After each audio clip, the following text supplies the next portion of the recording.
And when I regained consciousness, I was on the floor of my studio, painfully twisted like a pretzel, gasping for air. And I tried to get up, desperately on both knees, but I couldn't. It was as if my brain's messages did not reach my muscles, and I'd never experienced anything in my life. And then the phone rang. Welcome to the Strokecast. A Generation X stroke survivor explores rehab, recovery, the frontiers of neuroscience, and how to peel a banana with one hand. Hello, I'm Bill Monroe, and welcome to episode 173 of the Strokecast. A voiceover booth nearly becomes a coffin for a stroke survivor. This episode is sponsored by Modus Nova.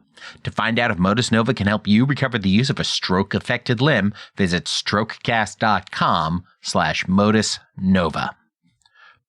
Paul Strikwerda is a voiceover artist and active blogger about the voiceover field. He was working in his booth one day when stroke hit him. He tells that especially terrifying story in this conversation. I do have a couple of notes first to just sort of supply some context here. You may not have heard of the voiceover field or industry, but you've heard voiceover work your entire life. Anytime you hear a voice on TV or the internet or many corporate phone trees or computer-based training without seeing the speaker, you've heard a voiceover professional at work. Now, listening to this show, you hear Tim's voiceover work in my introduction and outro every episode. People like Paul record all those scripts, even though most of them will never be a household name.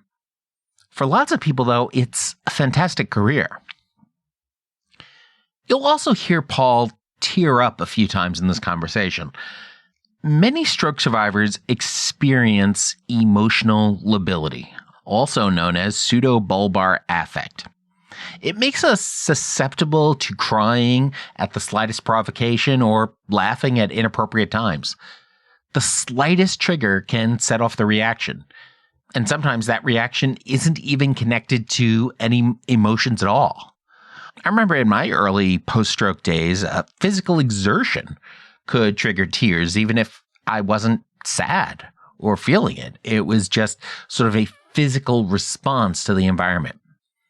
But regardless, those tears can become a lot more sensitive to whatever we're doing or thinking about or watching on TV or whatever it is. The most important thing to know about it is that it's normal. It happens.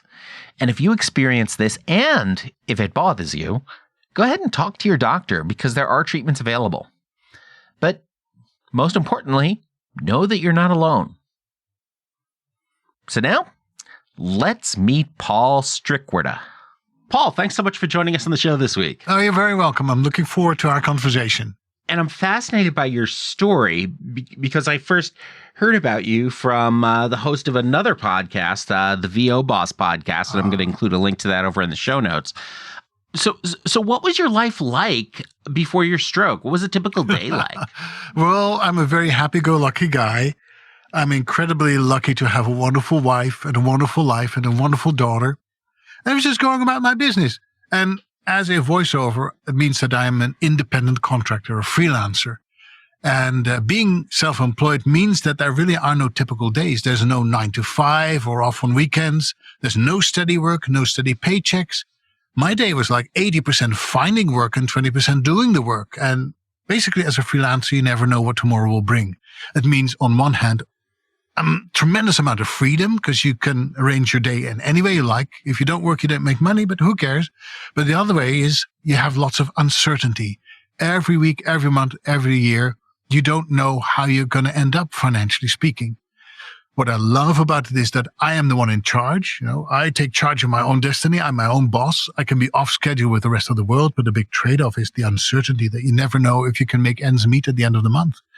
But, I think I was cut out for it because I've worked in a more corporate environment. When I worked for radio stations and always had very incompetent bosses. And I never have to deal with them again. Thank goodness for that. Well, I think that's one of the things that's so interesting about the space when you're a freelancer.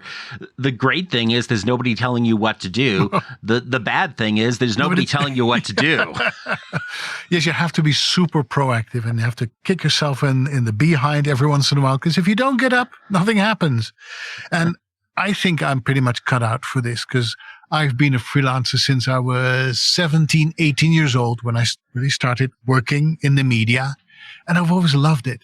Even when I worked in that more corporate environment of a radio station, I never was a full-time employee. I was always a ringer or somebody who was hired in to do specific jobs. So I could walk away whenever I wanted to, or I could stay as long as they wanted to have me there, which gave me this sense of freedom that I am my boss and I'm the one that ultimately is responsible for my own destiny. And I love that about this type of work. But it's not for everyone, I can tell you that.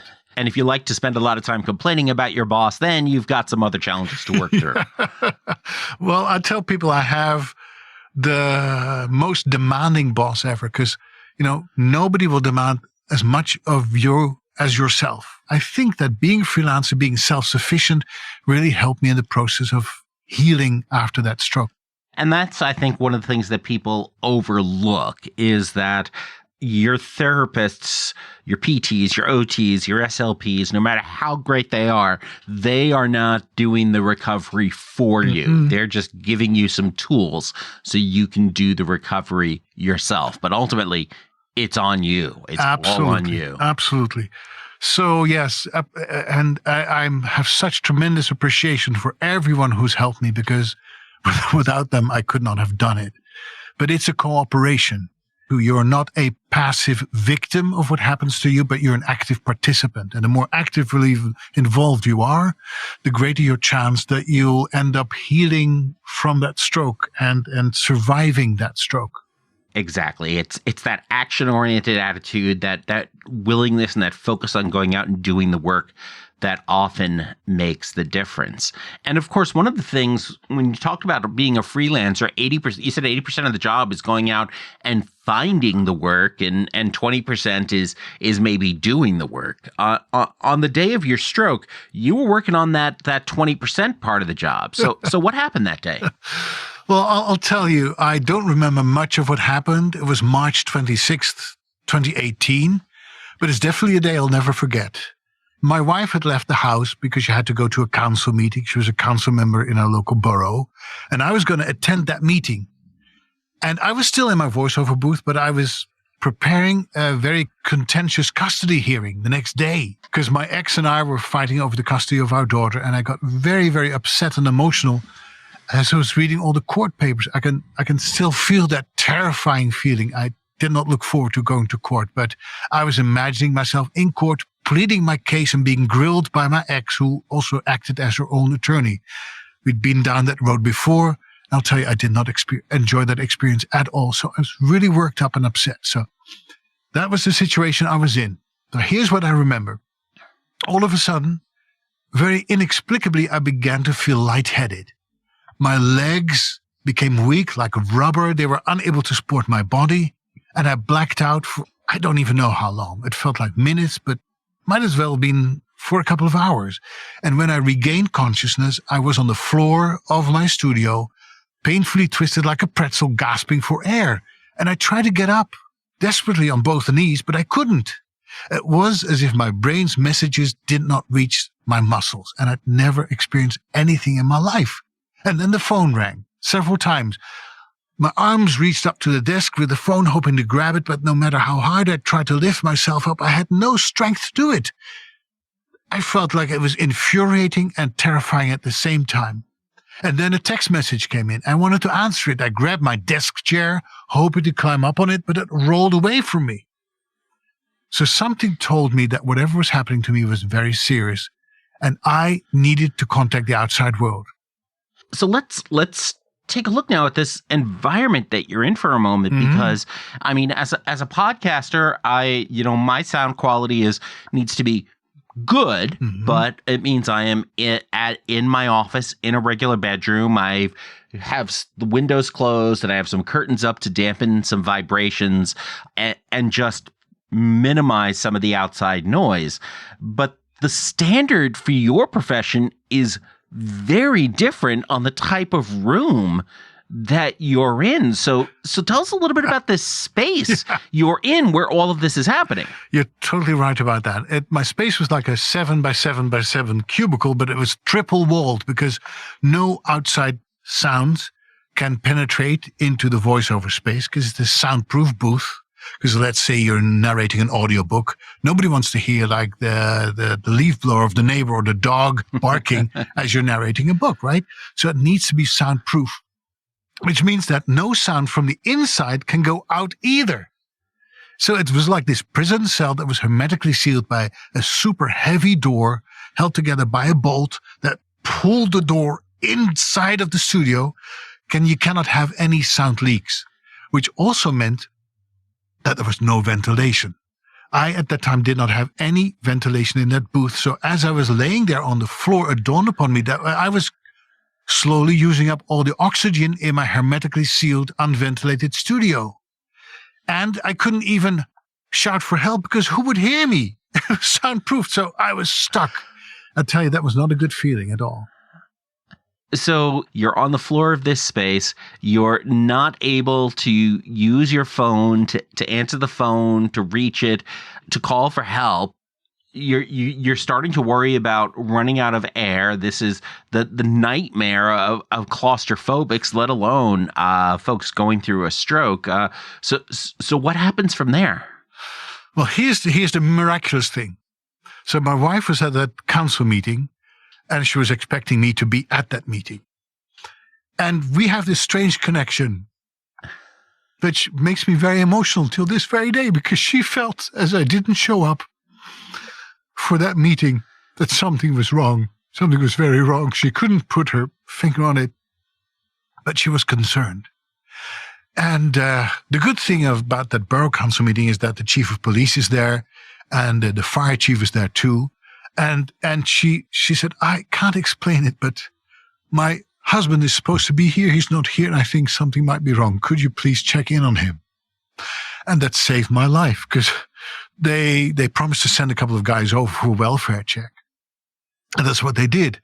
Now, I knew that crying was futile because nobody could hear me, but the only thing I could do was bang a loud SOS on the walls of my recording space, hoping that somebody would hear me, and it took me all the strength I had. But I could hear people coming into the house. I heard voices. They came down, hearing me banging on the walls, and they couldn't open the door at first because I was lying against it. So I had to roll myself away from it. But I still remember the sound of that studio door opening, like the fresh air came flowing in, like at once, and it took the deepest breath I've ever taken in my life. And I remember looking at a fireman who was also a trained nurse. He was bending over me and said, the left side of his face is drooping and he's unresponsive. I think he might have a stroke. And at that point, his colleagues came in and they got me out of the situation. And they brought me to the nearest hospital, which was only like 5 minutes away. We literally could see that hospital outside of my house. They stabilized me. And there they realized that they could not help me in my condition. They were not stroke specialists. So they called in a medevac, and a helicopter came to the nearest sports field at a school. They brought me to the helicopter, and I was medevaced to a stroke center nearby. I don't remember anything of it. But what happened after that was that they had a procedure called a mechanical thrombectomy, which means that they threaded a catheter through an artery in my groin to the blocked vessel in the brain, and a stent opened and grabbed the blood clot that had reached my brain, allowing doctors to remove the stent with the trapped clot. And the weird thing was that I actually woke up during that whole procedure. I felt the stent go in, grabbing something inside my head, which is at that point I had a pounding headache. And all I remember is staring at my smiling surgeon's face. There was that moment of sharp pain, followed by intense relief, and then I drifted away. And the next thing I remember is just waking up in the ICU, and my wife was by my side. And for the next 2 weeks, I would be attached to a network of tubes with all kinds of beeping sounds and measuring all kinds of vital signs. I mean, there's so many amazing things about that story that sort of touch on just all those primal fears that so many of us have. Setting aside that imminent fear of death that comes from your brain actively dying while you're going through this, you're doing this in a prison that you've built in your home, this claustrophobic box, and then waking up in the middle of surgery. I mean, this stuff is just horrifying for most folks, and you managed to have that in the course of a day. Right. Well, it's also horrifying for the people around you, especially my wife, because when she wasn't allowed to go on the helicopter with me, she was on her way to the hospital, and the surgeon called her because he said, I'm going to be the surgeon who's going to be operating on your husband, and I want you to know something, because I don't think that while we're doing the procedure on him, I'll have time to talk to you. He said, from what I saw, and they had done some scans of my brain at that point, he said, from the brain scans, I said, I can think of two scenarios, and I want you to prepare you for this. He said to my wife, he said, either he's not going to make it because it looks very, very bad, or he's going to come out of this being severely handicapped. He's basically going to be a plant. I just want you to know that. Prepare yourself for the very worst. So yes, not only was I in kind of a terrifying situation lying on the floor of my studio, not knowing what's going to happen, my wife was in the same situation as well. She was thinking that she was going to lose her husband. And they're telling her this while she's driving to the hospital. While she's driving to the hospital, yes, to prepare for the worst. Of course, you and I are talking, so we know the worst did not happen, thank goodness. But she didn't know that at that time. Right. So we often forget to think about our caregivers too when we talk about our stroke story. But without her, I wouldn't be here to tell the story. Literally, I owe her my life, and I'll be forever grateful to her. Absolutely. I often mention that I think my stroke was harder on my girlfriend, especially that day, than it was on me, because when that happened to me, all I had to do was just focus on, not dying. Right. And I didn't have time to worry. She did. Mm-hmm. Yes, and they have to be responsible for the contact with the outside world as well, because as soon as the outside world knows that you've had a stroke, everybody wants to be in touch. How is he doing? What's going on? Please keep me in the loop. That's a job in and of itself. And then you have to deal with the medical industrial complex. You have to navigate that. You have to be an advocate for your partner too. You have to fight with insurance companies who are always going to deny whatever treatment the doctors prescribe, because that's what you do in the United States of America. You find out that it's all about money and not about health, and all these pressures. And then the whole emotional thing about, oh my gosh, how am I going to live my life knowing that my partner might die? And how am I keeping my business going? Because my wife is a freelancer as well, and she spent most of the time by my side. So yes, it is something that can happen in an instant that has just so many consequences that you don't even think about. As they're going through this and figuring it out, obviously a big part of especially those early days is they want this to not happen again. So they also want to figure out, why did it happen in the first place? Did they figure out the cause of your stroke? Yes, they did. I've had AFib, atrial fibrillation, for quite a while. And if you don't know what that is, it's kind of an irregular and very rapid heartbeat, arrhythmia. And that can lead to blood clots in the heart. And that also increases the risk of a stroke, of heart failure, and other heart-related complications. But however, my cardiologist, whom I was seeing on a regular basis, said that I wasn't a stroke risk. Well, I was, because a blood clot in my heart went to my brain and eventually caused that stroke. And I think, well, how do you get a blood clot? It is a part of the AFib, which was kind of encourages, maybe not the right word, but my AFib got worse as I was preparing for that court case in my studio. I was really imagining the worst, and I was so upset.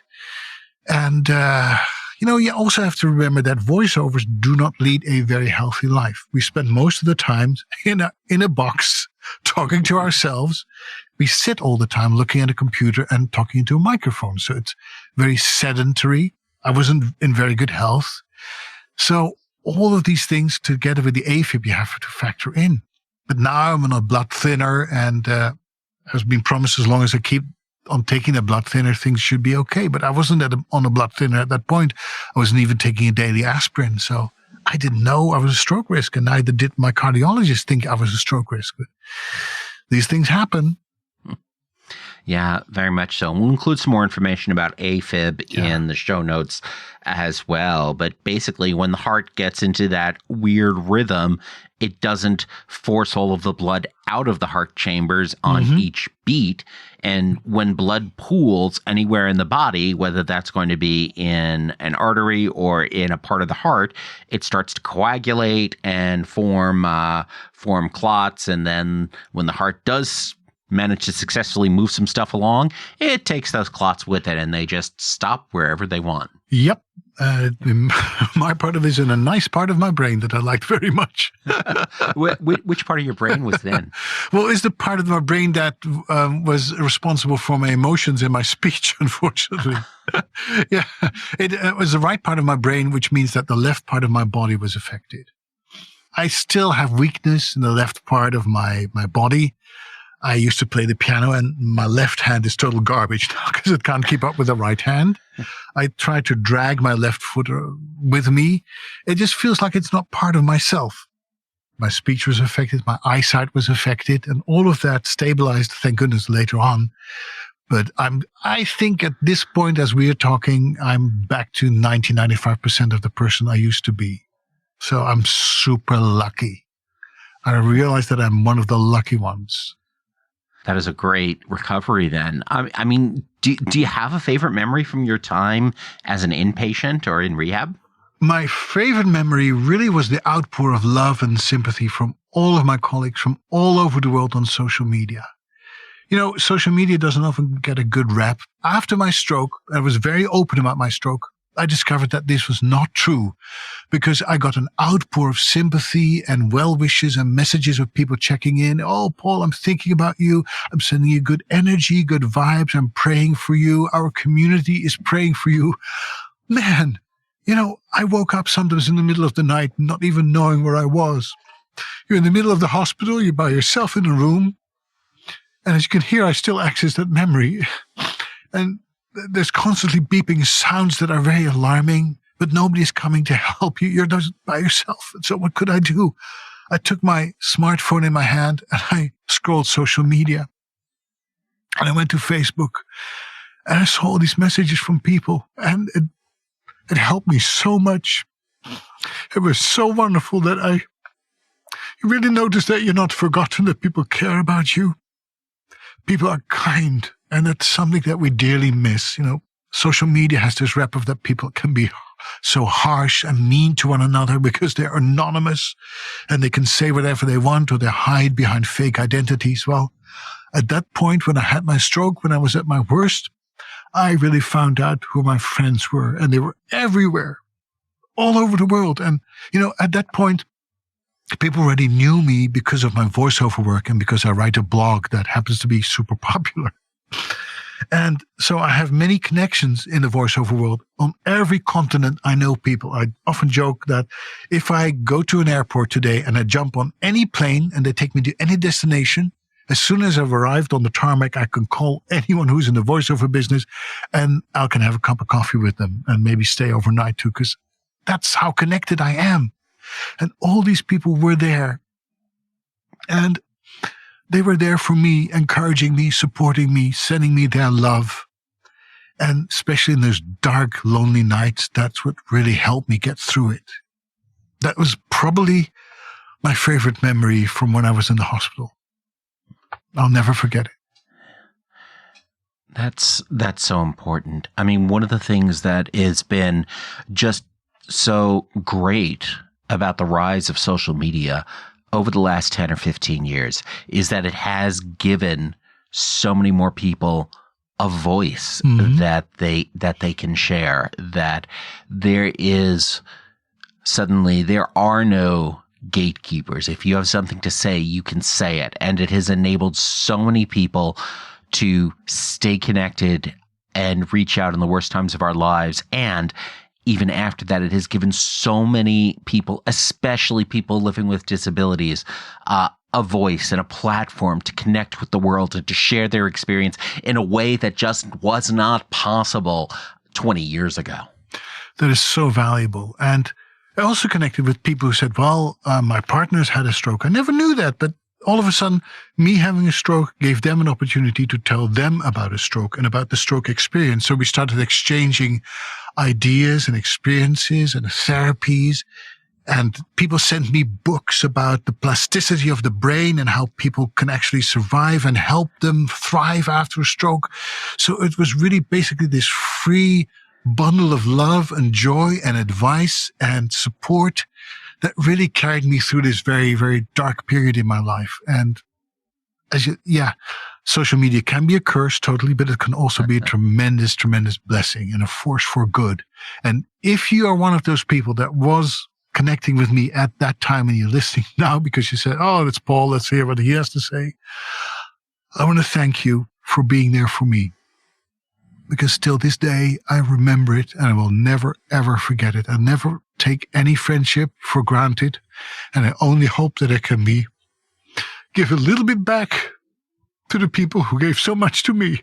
As you can tell, I'm just tearing up because that's one thing that is kind of something that was left behind after my stroke. I became much more emotional.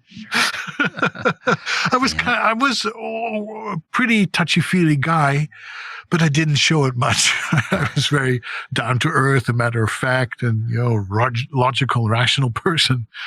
But now, I don't care. I just let it go and share my emotions. And I've noticed that when I share my emotions, it gives other people to do the same. So if you want to take a moment and get a tissue and dry a few eyes, go ahead.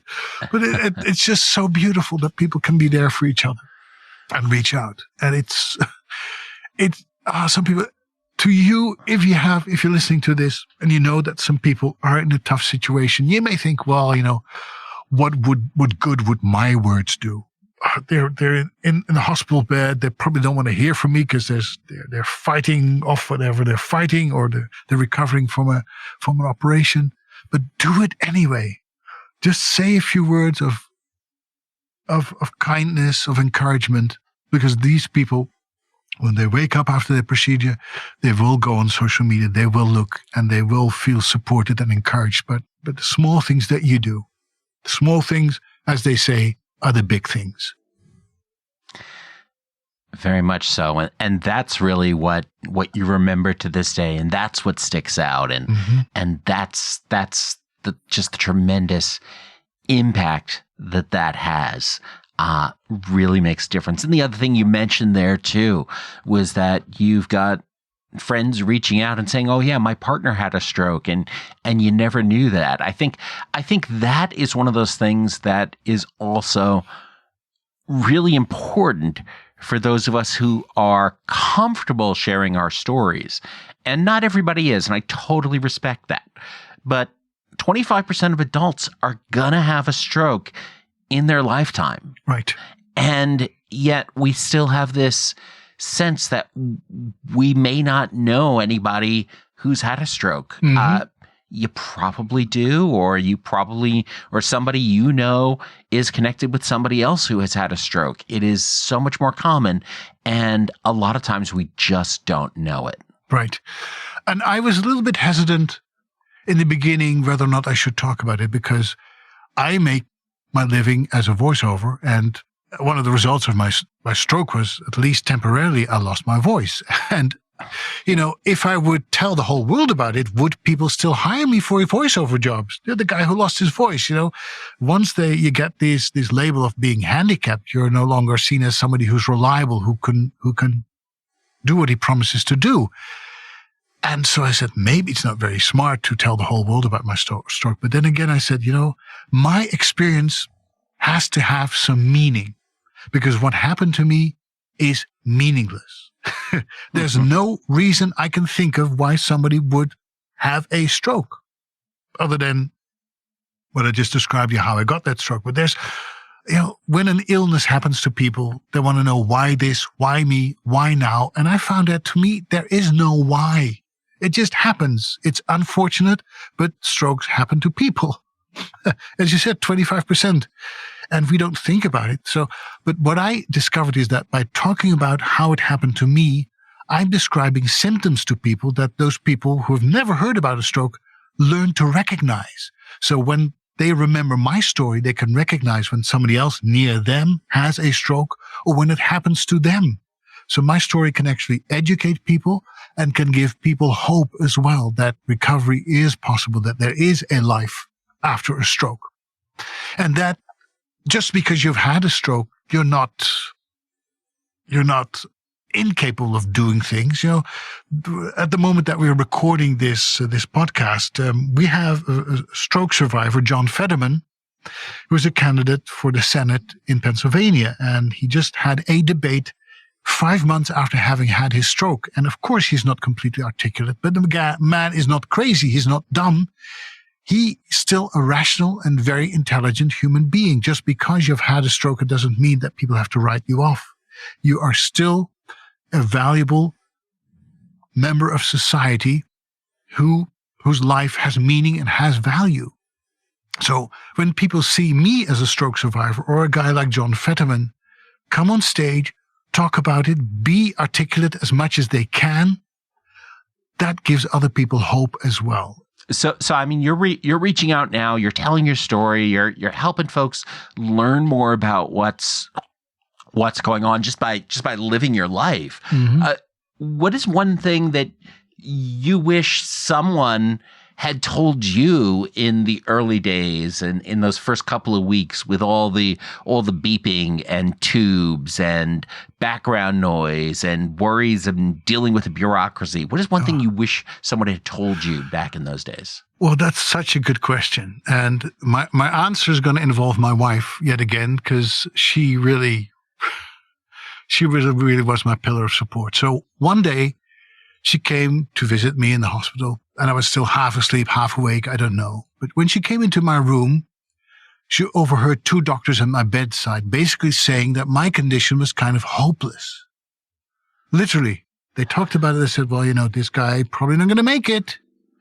And she got so angry and took them outside of the room, and she told them that they were free to talk about what they think what my diagnosis was, but not in my presence. She said, when you are with him, I want you to be nothing but positive, hopeful, and encouraging, because even though you think he might not hear you, he is hearing you. You might think he's not going to recover, but I know my husband better than anyone. We need to keep his spirits up. And as soon as he starts believing that it's game over based on what he just heard you say, he may think it's useless to try to get better. So, and I think that's just so important. And I hope that people take that to heart, that once people are with you, they think about what they say and don't say. Because as a voiceover, I truly believe in the power of words. Words can harm and words can heal.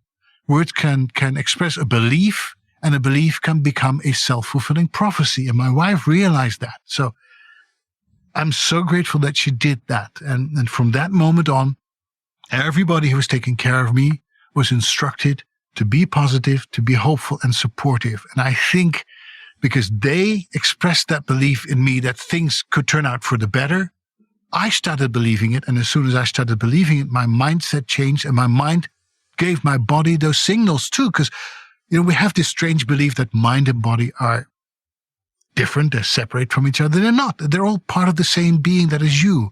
So everything that you tell yourself or that you hear is heard by every single cell in your body, and your body responds to it. Just as I responded to all that negativity that I was experiencing as I was preparing for that court case, brought my body into a whole negative situation. Everything that was positive and uplifting and optimistic, I took in as like a big vitamin boost. And I started to believe that I could survive this stroke and come out on the other end feeling maybe even better than before. But that's thanks to my wife's intervention that you said, you know, please stay positive. And that really aligns with what we already know about the rehab process.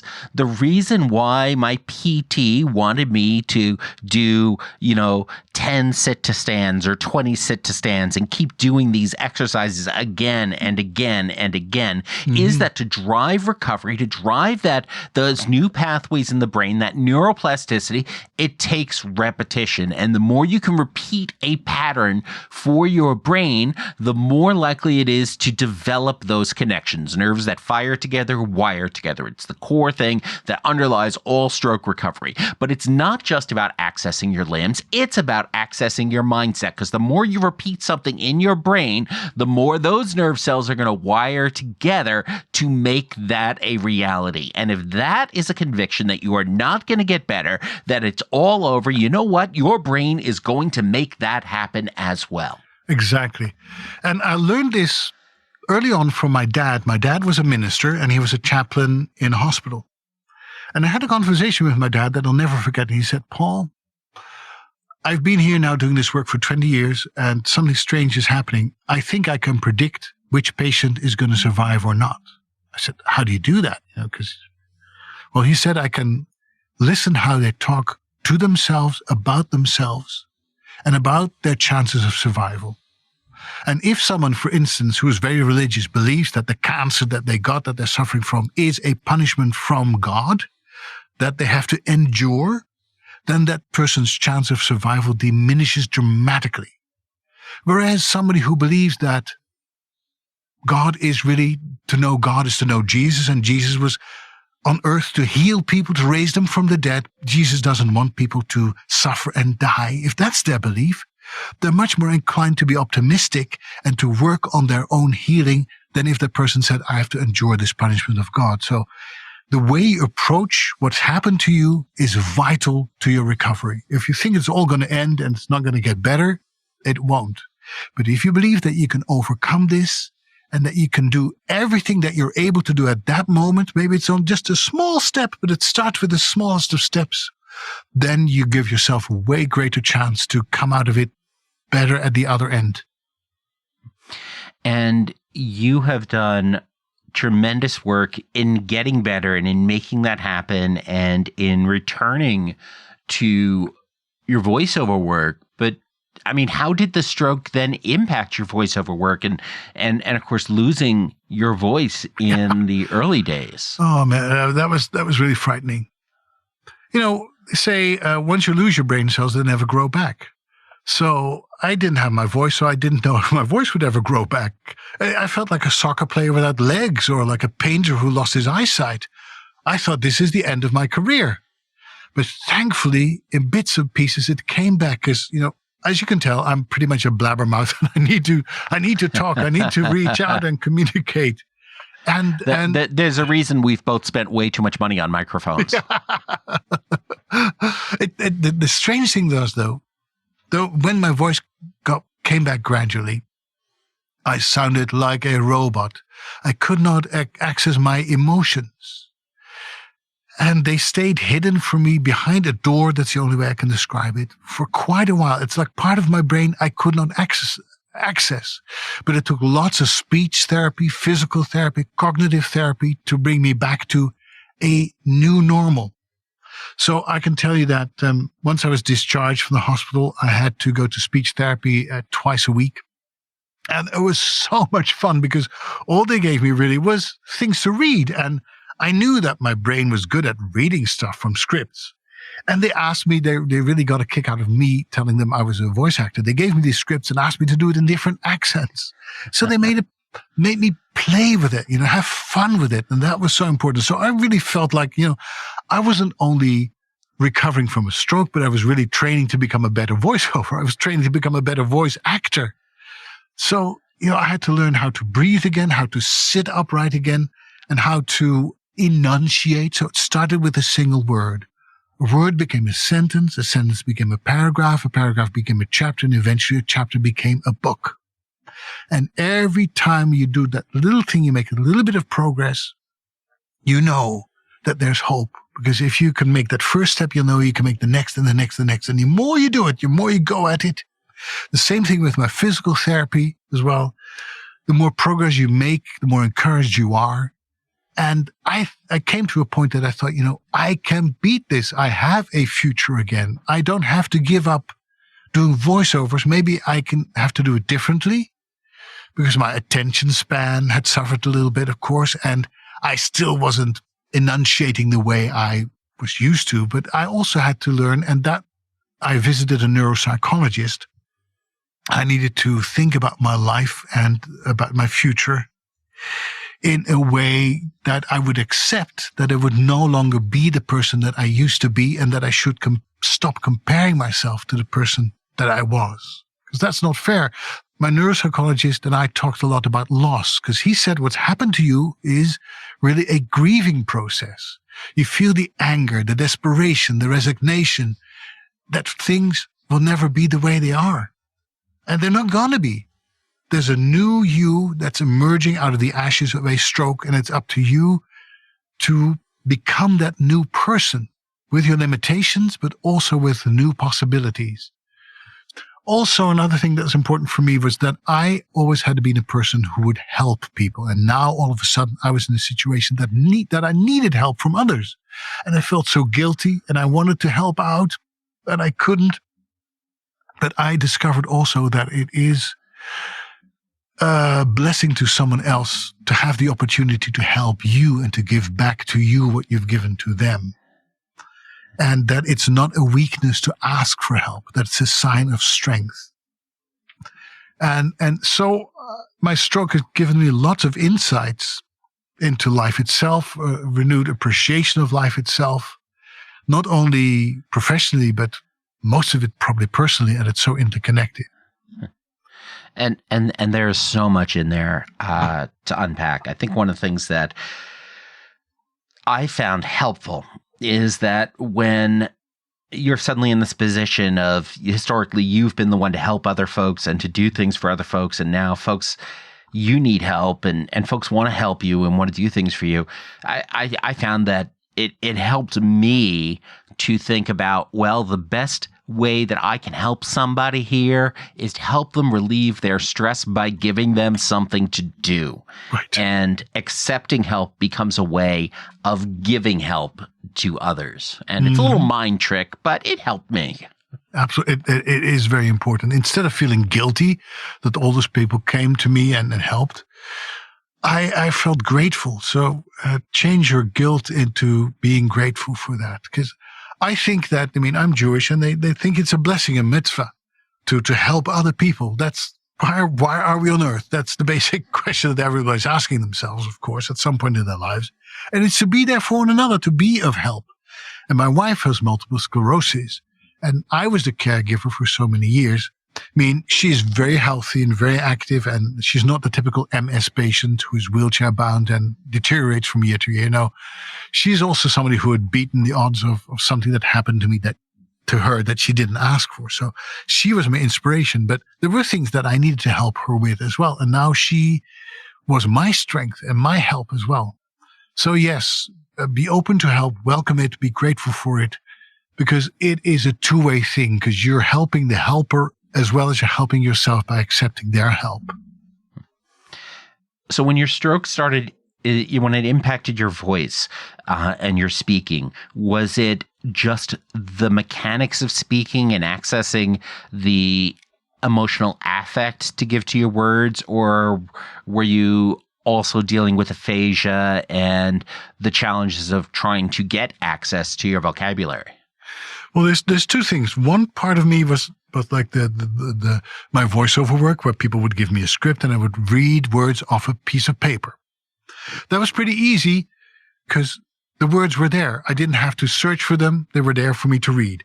What was challenging was the mechanics of it, because I had to retrain the muscles. And I had to talk like this and move my muscles a lot, like actors who do all those exercises, shake around in the motorboat, all these things, enunciations before they go on stage. I had to do that again and again and again to reawaken the muscle memory that was there, but it was dormant. So that was really, as I was training my physical muscles, my hands, my feet, my arms, I was retraining my facial muscles. So that was reading from a script. The other part was speaking spontaneously like we're speaking now, because I had word searching issues. I blanked out. I wasn't eloquent anymore. I stumbled. And every time I stumbled, I had this tendency of being hard on myself and say, you know what, you're never going to be normal again, and things like that. And there were things that I wanted to say, but I couldn't find words for because I couldn't access the emotions. And when I said them, they sounded like dead and dry. And so yes, it was in part the muscles that needed to be retrained, but also my brain needed to connect some dots again. Mm-hmm. And that, they worked together, working on scripts as an actor normally would. They gave me challenges to play different roles and read the same text as different characters, allowed me to play with that. And it set off all kinds of lightning storms in my brain. It tickled my brain. And it gave my brain an example of, this is what you sound like when you exaggerate, when you get into a role, try to be somebody else and be emotional. So I could play with it. My experience is as in public speaking, working as a corporate trainer and doing podcasts. So it's not voiceover acting. It is definitely still very much using my voice. People were saying that my voice was back 100%, but it was another 6 months before I could feel it was at 100%, just because you become so closely attuned to this instrument, to this tool that you use, that you notice subtleties that other people do not. Yes, and that's why we can be terribly hard on ourselves. We're our own worst critic. But yes, there's this thing that you hear from other people say, oh my gosh, I never knew you had a stroke. You sound so good. And then I said, well, I don't think I sound like the person I was. But then I have to admit, I am not the person I was, and I'll never be that person. I'm a different version of the same person. I hopefully knew and improved a little bit. That's for other people to decide. But, be soft on yourself. Take things one step at a time.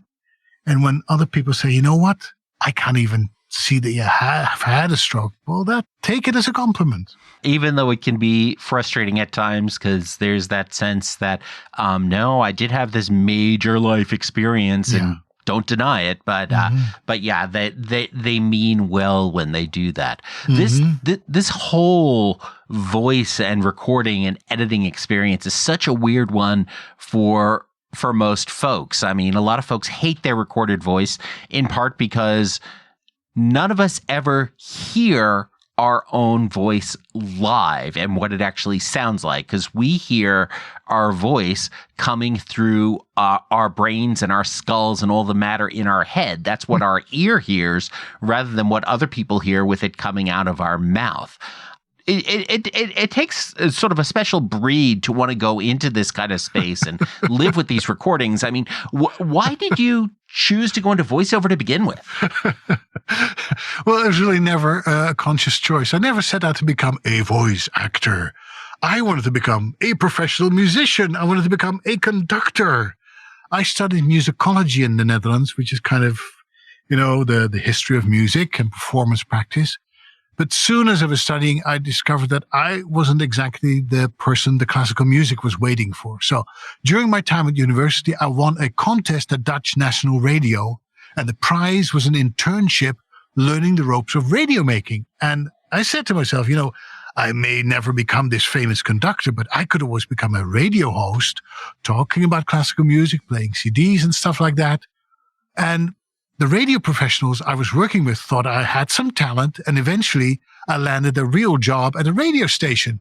And this led, unexpectedly, much to my surprise, to a 25-year career in broadcasting, where I've been in national broadcasting, international broadcasting. I spent a year at the BBC until about 2000, when I moved to the United States. And I did something completely different in the United States when I came here, but just for fun, I went to an open casting call in Philadelphia, and they signed me on the spot as a voiceover. And that was really the beginning of my voiceover career. So it started kind of as a joke. Yeah, it's still kind of a joke, but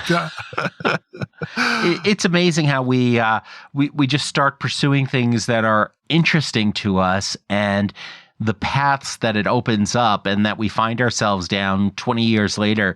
It's just amazing to think that, hey, wow, how did I actually get here? Yes, it's just connecting the dots backwards. You really wonder how things happen and why they happen. But when I really connect those dots way backward, I remember that I was a very early reader. I could read when I was 2 or 3 years old, and very, very well. And I could read out loud. And I remember that my mother signed me up for a reading contest at the local library where kids would read a chapter of the book and they would be critiqued by professionals and they would win a prize or be embarrassed for the rest of their lives. But my mother signed me up like, Mozart's father would sign him up for these piano competitions. And I usually did very well at those competitions. And when I look back now, I said, well, that was the beginning of my career as a voiceover. Yeah. Weird, but funny in a way. I never knew that at that point when I was in the library winning a competition that I could ever make money with my voice. I still don't believe it. I still wonder why people hire me, but for some reason, in Philadelphia, they said, Paul, you don't sound like a typical American or a posh British person. You don't sound like anyone that we have in our pool of voices. You sound like European. And so we need somebody who has kind of a neutral English accent. And I didn't even know I sounded that way because it was just me. For me, it was nothing special. It was normal the way I sounded, but they heard something in me that nobody else had.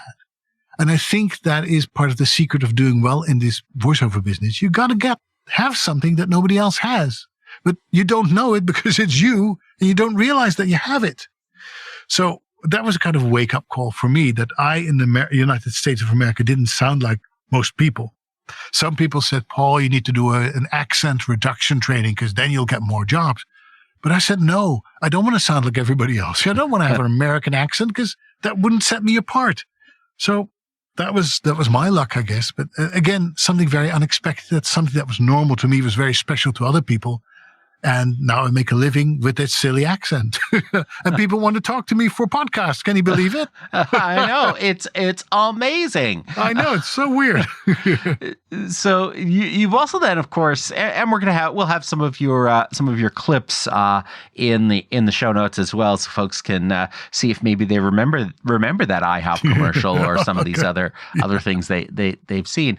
But you've gone beyond voiceover itself to you mentioned the blog and becoming a commentator on key things in the industry and also running a coaching business on voiceover. Mm-hmm. So I mean, why did you go into that space? Well, here's the simple answer. Talking about blogging, it's for one reason and one reason only. I cannot keep my big mouth shut. I'm very opinionated and I'm not afraid to share it. I always loved to write. When I was a teenager, I wrote for the church newspaper, and I've always written my own text when I was a producer at the radio station. And when I got my first website as a voiceover, I started a blog. I didn't know if anyone would be interested in hearing my opinion, but I didn't care. I still don't care. But the Dutch have something that many people will recognize when they've been to Holland. They are known for being very direct, for speaking their minds. To me, again, there was something very normal. I would speak my mind without thinking about the consequences. And after a while, people started reading my blog and started to take notice and said, this guy has something to say that I find interesting. And my readership began to grow. And I've been blogging now for about 20 years, and colleagues began sharing my stories. And I have now over about 40,000 subscribers, which is not much if you think about these mega blogs with millions of subscribers. But in the voiceover community, I think it's substantial because there are not too many voiceovers in the world anyway. But my blog is now the main driver to my website. So that's me, my opinion, and commentating on the world and the state of voiceover and the state of the voiceover industry. Because I'm just somebody who likes to write and share his opinion. Coaching, I simply started coaching because people asked me to. And I think I am who I am today thanks to everybody who's helped me. So for me, coaching is just a way to pay it forward. And I think ultimately there's nothing more rewarding than helping people succeed. And I'm at the point in my career, as I lean back in my armchair and look at my great accomplishments, that I've pretty much done everything I dreamt of doing. Not that I ever dreamt of a voiceover career, but I've had some successes that I'm very proud of. And I don't really have any dreams voiceover-wise that I need to make come true. So I can help other people make their dreams come true. So I want them to use me as kind of a shortcut and become better at it, better than I am. And there's nothing more rewarding than seeing other people and hearing other people succeed using what I taught them. That's why I became a coach. That's fantastic. And I think a lot of folks may look at this space, and of course, there is so much more to it than just getting a microphone and sitting in front of a microphone. It's, there's work, there's finding the work, there's doing all of this. It's not just something you can just pick up and do. But I mean, many stroke survivors now may find themselves having to change career after stroke, whether due to physical disabilities they've acquired, the need to the inability to spend 8 hours at a traditional job. If they have access to their speech and the ability to speak, is voiceover a career you'd recommend they pursue, or why should or shouldn't they pursue a career in voiceover then? I'm going to rain on some people's parade, I'm afraid, because this is going to sound strange from somebody who does voiceover for a living. But if my daughter would come to me and say, "Dad, should I become a voiceover? Would you recommend it?" I would say absolutely not. First of all, because people have a misconception, like you said, of what it takes to be a full-time, for-profit voiceover. Because the misconception is that anyone who can read and has a nice voice has the potential to become a full-time voiceover artist. That's not the case. Lots of people can kick a ball around, but that doesn't mean they should become a professional soccer player, If you play the piano a little bit, doesn't mean that we'll hear you play in front of the New York Philharmonic. We all know that there's a very small group of people that make it to the top, and that's the same in any profession, and voiceovers is not an exception. The people that make it, that you hear every day, and every day, there's not a day that we do not hear voiceovers. They are the top of the top of the top that have taken many years to get to where they are and had to fight many battles to get to where they are. So what seems easy, sitting in a chair, looking at a script, talking to a microphone, is not. It's like, being a model, I like to dress up in nice clothes and look into a camera.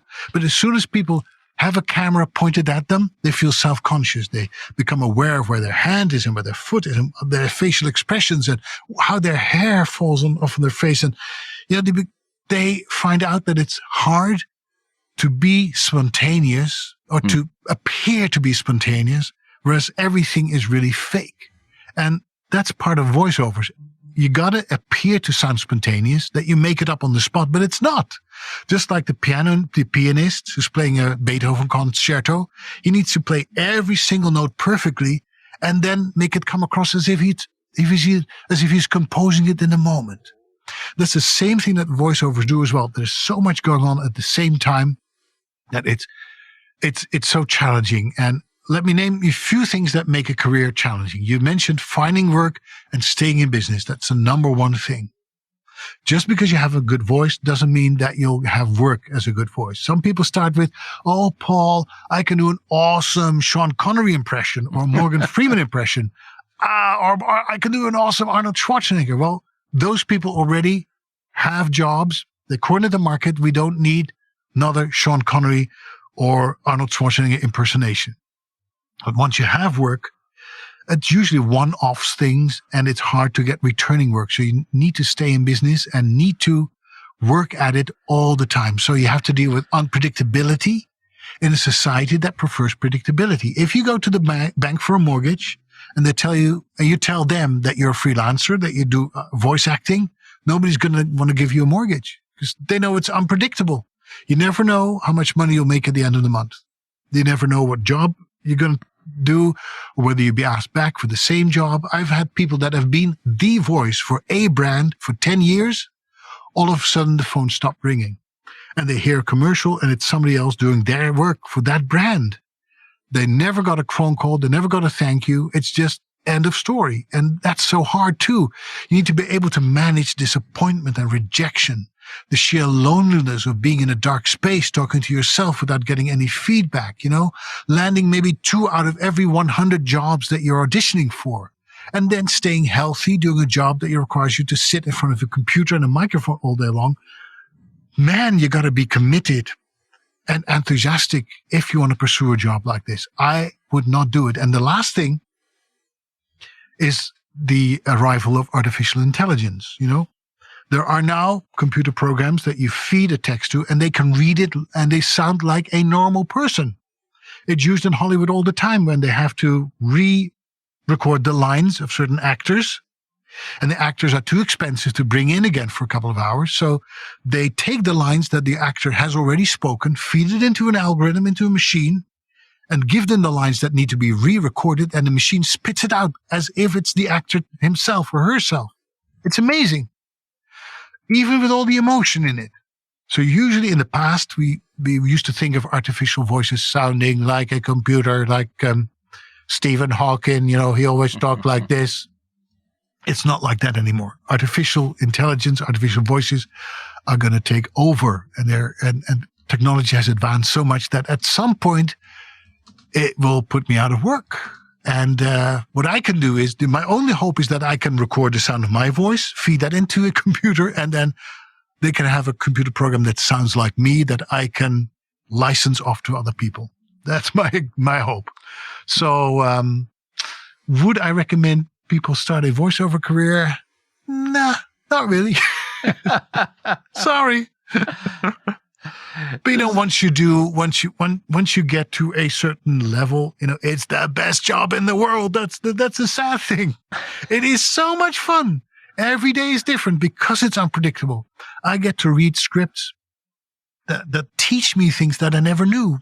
I can be a tour guide one day in a beautiful museum. I can be a doctor guiding his colleagues through a medical procedure when I do e-learning modules. I can help people I teach them English as a secondary language. I can show them the world as a voiceover for documentaries. I can bring people to tears when I read an audiobook, and all with the sound of my voice. It's amazing. And I don't have to do any heavy lifting. I don't have to leave my home. I've got the best commute ever. All I have to do is talk. What's better than that? That's the flip side of all of this. So despite all of that, you've dashed illusions of this being this glamorous, easy type of thing. Oh my gosh! Yeah. It's kind of like business travel. I in my previous life, I was traveling 100 nights a year for business. I loved it, but there's no glamour in it. Staying at the Hampton Inn, eating raviolis with your fingers because you didn't get a fork at the gas station across the street. But despite all this, if somebody does say, you know what, I'm feeling the passion, I really want to pursue this career, what should they do? Talk to me. So talk to Paul. Yes, I think so. Or any other voiceover professional who can give them an inside look. Because believe me, there are tons of companies that found out that especially during the pandemic, people were homebound and they thought, what job can I do from home? Well, can I read? Yes. Well, can I buy a cheap USB microphone? Yes. So I can become a voiceover and do audiobook narration. I can become famous. And as I indicated, it's not like that at all. So you need somebody to tell you the real story. But there's companies that will sell you memberships of websites where you record a small demo, a short demo, and you put up a nice profile. It's like a dating profile, and then you can expose yourself to clients. And those websites charge you like $500 a year. And some of the websites, there's one of them that's the biggest one. I won't mention their name, but it starts with voices and ends with .com, has over 2 million voices in their database. And 80% of those voices are all English speakers. So whenever you do an audition, you pay $4.99 a year for the privilege to audition. You are competing with about 80% of 2 million people who are all auditioning for the same stuff. So that's part of the reality too. But those companies that run those websites will never tell you that. They will say, this is a golden opportunity. You don't need a big investment to make it. You don't need any training. All we need from you is a credit card and we'll make sure that you're in business. And It doesn't work like that. So you need to talk to people who do this for a living, who know the struggle, who know the fun part of it, and then get some coaching, because you cannot sell a bad product. You first need to make sure that the product that you offer can compete with the best in the business. That means that you have to invest in expensive equipment. If you don't have a soundproof house, you need to buy a soundproof vocal booth that's usually $8,000 to $10,000. The microphone I'm using now is $1,600. So, and you need to have a website.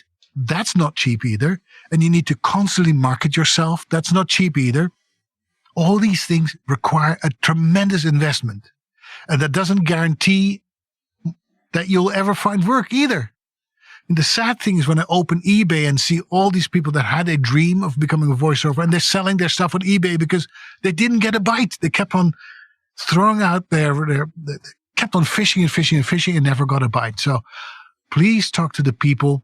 And what they can do is read my blog, because I write a lot of stuff for aspiring voiceovers. And when you go to my website, nethervoice.com, nethervoice.com, one word, and nethervoice, one word. Or you can go to Instagram and follow me there at nethervoice. I write a little bit about voiceovers every day, about 2,000 words. I also wrote a book that you don't have to buy, but if you want to, you're free. And it's called Making Money in Your PJs. Because that's what a lot of people think. Oh, doing voiceovers is making money in your PJs. And that's also about the realities of becoming a voiceover. And if they, at any point after listening to this conversation, want to reach out to me, here's my email address. Make me not regret it. It's paul@nethervoice.com. paul@nethervoice.com. If you ask nicely, I will send you a free digital copy of my book. We can have a free conversation about 30 minutes. If you want some coaching, want to know more about the business, and I'll give you the unvarnished truth of what it's like. If you're still interested, after all the things that I've said, but I'll be willing to help you connect with reliable resources to start your career. Fantastic. And we're going to have all of those links over in the show notes as well. So definitely be sure to check that out in the app that you are listening in now or over at strokecast.com. And that brings us to our hack of the week. But first, let's talk about sponsor Modus Nova. If you want to get the use of a limb back after stroke, you have to use it as much as possible.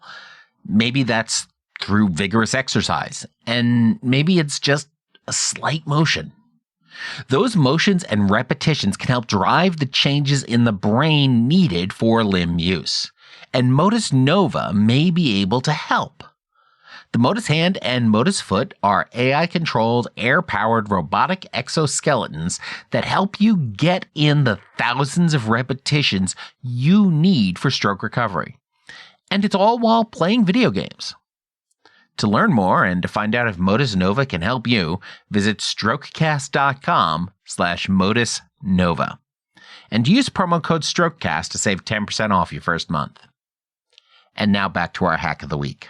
Tip number 1, what makes your life with a disability easier is, number 1, having a partner who is your advocate and biggest supporter. You need somebody who's knowledgeable, who can speak to your doctors on your behalf. Now, my wife has multiple sclerosis, so she knows a lot about the mind-body connection and dealing with the disability and dealing with the medical industrial complex. You need somebody who's in your court who can fight with insurance companies who deny treatment, somebody who can kick your behind when you refuse to get out of bed and do your exercises. You need that person, whether it's a significant other, a good friend, a sparring partner. That is vital. Another thing I think that make my life living with a stroke easier is my stubbornness. Because I refuse to believe what I overheard these doctors say. I was determined to prove them wrong. And even when people insist that your brain cells are never growing back, I know that our brain can make millions of new connections. As you're listening, your brain is making new connections. It's neuroplasticity. It was just a matter of me stimulating my body and my brain, which are one anyway. And giving yourself things to do to stay active. That's why I keep on writing a new blog post every day for Instagram and a new post every week to keep my brain active and be stubborn. Prove people wrong and relish in your victory. So have you made any structural changes to your booth since going through all this? Not really. Not really. The only thing that I took care of was my ventilation because I didn't want to suffocate anymore. And I make sure that I'm in constant contact with people that can help me should that be necessary.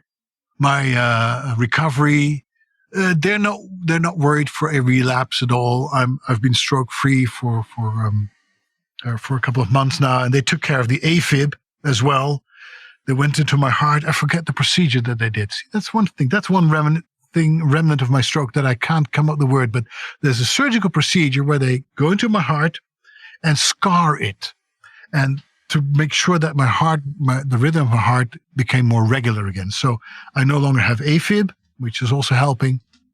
So I really did not have to make any adjustments to my breath other than make sure that I'm in touch with people that can rescue me should that be necessary. And I know that there's always plenty of air in my booth regardless. Yeah.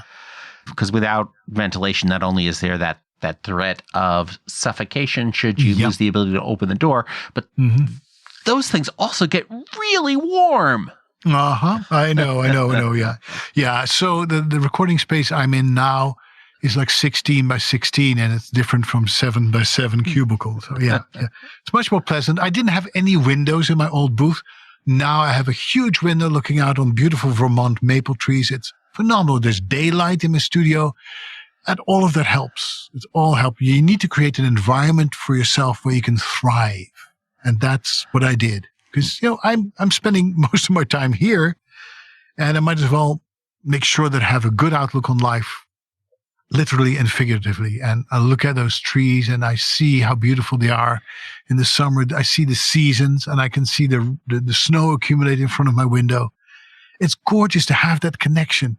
Because, once you have that stroke and you're thinking about not making it and what it means to your life and what makes life worthwhile, it's just all life altering. Because I knew that I had to change my life in a way that would support me being more healthy, because I wasn't that healthy. I was sitting way too much. Sedative lifestyle is very bad. And I was dealing with negative energy from going to court all the time. So I made some changes.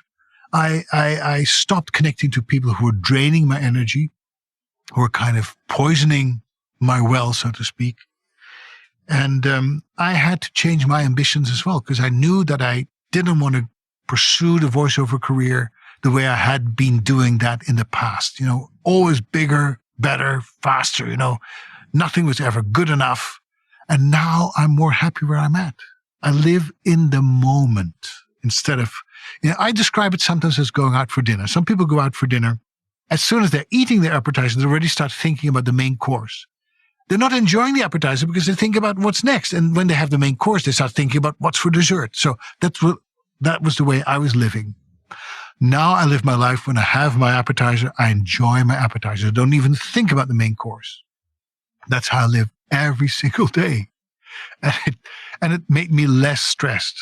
The only stress that I have now is the stress I put on myself when I go out and go on the ski slopes here, or I take my canoe out on the beautiful lakes that we have. That's good stress. I feel that I have nothing to prove to anyone, that I'm okay the way I am, and that I can live a simplified life. I started giving away stuff that I no longer needed. I had a whole microphone collection that I all gave away or sold to people who could use it more than I do. I said, why do I need 20 microphones? I'm never going to use them. And the same with other stuff in my life. So I think I've become a little bit more content after my stroke, because I realized it could be over in a minute. You never know when it's going to happen. Don't think it will happen to me. It will never happen to me, because it might. As you said, 25% of people will have a stroke during their lifetime. It's one of the major causes of death. But another thing that is such a great takeaway, I think, is that I've lost my fear. Of course, I'm afraid of heights still, and I don't recklessly cross the road, but that's just fight or flight, it's survival. But I used to be fearful that I wasn't good enough, that people wouldn't like me, that I wouldn't be accepted as this stranger Dutch guy in the United States. And, I've lost my fear, because the worst thing that could have happened to me already did. I almost died, so there's nothing to be afraid of anymore. And boy, that's a burden off my shoulders, I can tell you that. Such a burden. So it sounds like you've just answered this question then, which was 4 years into this, is your stroke more of a blessing or a curse? It depends on how you define it. I will never say that something terrible that happens to me or to anyone else is a blessing. It's not. It's just, we got to call it what it is. It's something terrible. When you get cancer, when, at one point, my daughter was 4 years old, she got a terrible brain tumor. And that was terrible. But was it a curse? Well, it's just something that happens. Unfortunate, but it does. And there's no reason or rhyme to it. It just happens. Bad things happen to good people, and good things happen to bad people too. It's just life. So a blessing is often defined as a favor from God. And I don't believe in a God who punishes or who hands out favors. So I look at my stroke as something unfortunate as a result of my stress, how my heart responded to that stress. But it made me look at life with a renewed appreciation. And I know that I'm of the lucky ones because I'm 90% back to the person I used to be. But I realize every day that I'm the one of the lucky ones. And I remember at one point sitting in the waiting room of the hospital, waiting for yet another doctor's appointment, seeing people around me that had to be fed by their partners or be wheeled around in a wheelchair. People where you barely could see that there was a light burning inside. Or people that were just so angry at their ordeal that they couldn't stand up anymore or couldn't speak anymore. And I felt so sorry for them. And I wish I could have this healing power and touch them and say, you have no stroke no more, and you will be as well off as I am. And it made me so incredibly grateful that I was able to come out on the other side and be able to do my work. And I hope that I've become a nicer person, a more appreciative person, a kinder person.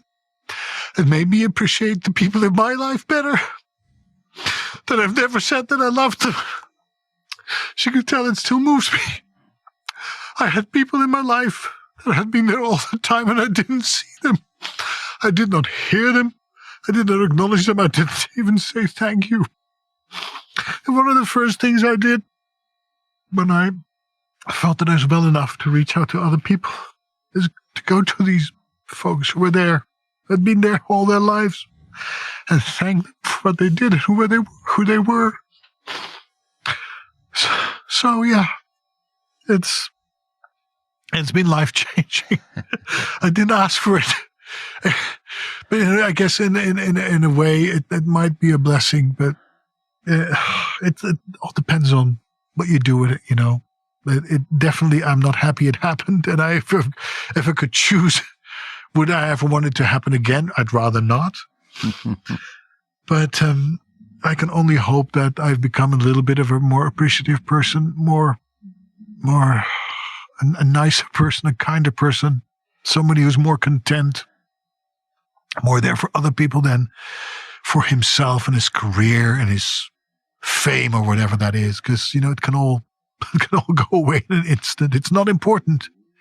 It really, when a stroke really helps you focus on what's important in life. And for that, I am eternally grateful. Paul, thank you so much for sharing your story and your candor and the tips about learning about this industry. And the website, of course, is nethervoice.com. More of those links will be available in the show notes. Thank you so much for joining us today, Paul. This has been absolutely fantastic. I'm glad you think it is, because I never know.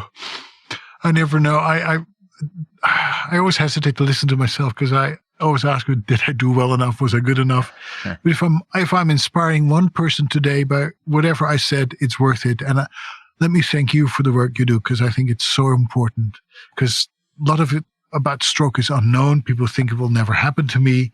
And we as stroke people need to come together as well and talk about these things, talk about what happens that's so impactful to our lives, and know how we can respond and how we become better people. You can have a great life in spite of what happens. It's really what you do with it that makes all the difference. And what you do with what happened to your stroke that has resulted in this podcast is also phenomenal. So thank you for that so much. Thank you. Thank you. A few years ago, I thought about pursuing a career in voiceover myself. I was between jobs. I was comfortable behind a mic, and I have decent audio editing skills. And I did find a few gigs through Upwork. I never felt quite the passion to turn it into a business, though. Sure, I mean, once I had a gig, it was easy and fun work for me. The challenge, though, is finding the gig, negotiating the gig, invoicing the gig, and all that other stuff. To turn it into a career, I would have needed to both increase my voiceover skills and be willing to do all that other stuff, and I didn't really have the passion and drive for it. Pursuing it would have taken me away from other activities that are either more lucrative or more fulfilling for me. That's not to say I won't do gigs that fall into my lap, because, hey, why not? But building a career in the space, it ended up not being for me. And I can appreciate what Paul is saying about this career that he's lived in for the better part of 2 decades. Anyway, my goals are still more in the arena of becoming a speaker and writing books. And I am still working on that. Anyway, if you're interested in learning more about the voiceover space, Paul's blog at nethervoice.com and his social channels are a great place to learn more. I can also recommend the VO Boss podcast by Anne Ganguzza and a rotating assembly of themed co-hosts. It's a great discussion of best practices for voiceover artists and for broader discussion about trends in the industry. Anne is actually the person who introduced me to Paul.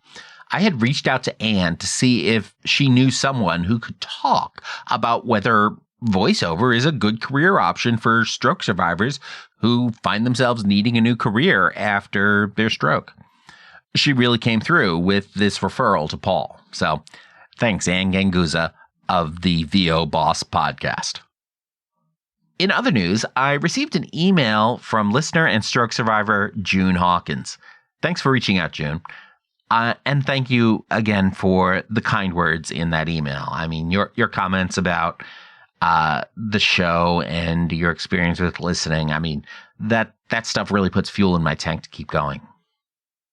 And of course, June is also active in the stroke community. She works with other survivors.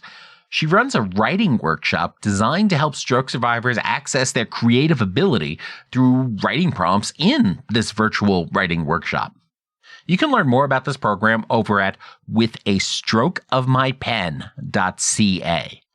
That's withastrokeofmypen.ca, because June is based in Canada. The next session begins on January 9th, 2023, so check that out and reach out. And if you're listening to this after June 9th, go ahead and head on over to that website anyway and check it out and see when future sessions will be offered. Anyway, I love hearing about all the awesome things members of our community are doing to help one another and to drive everybody's recovery. For more links to Paul's website, his social channels, the VO Boss podcast, June's workshop, and more, be sure to visit strokecast.com/voiceover. Share this episode with someone you know by giving them the link strokecast.com/voiceover. Be sure to subscribe to the Strokecast newsletter at strokecast.com/news. And of course, as always, don't get best. Get better. Thanks a lot. I'm Bill Monroe, and I'll talk to you soon.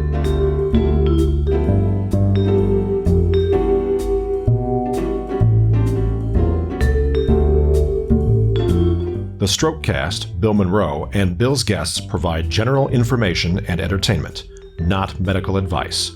Please do not make any changes to your treatment plan or the execution of your treatment plan without first consulting your personal doctor or medical team.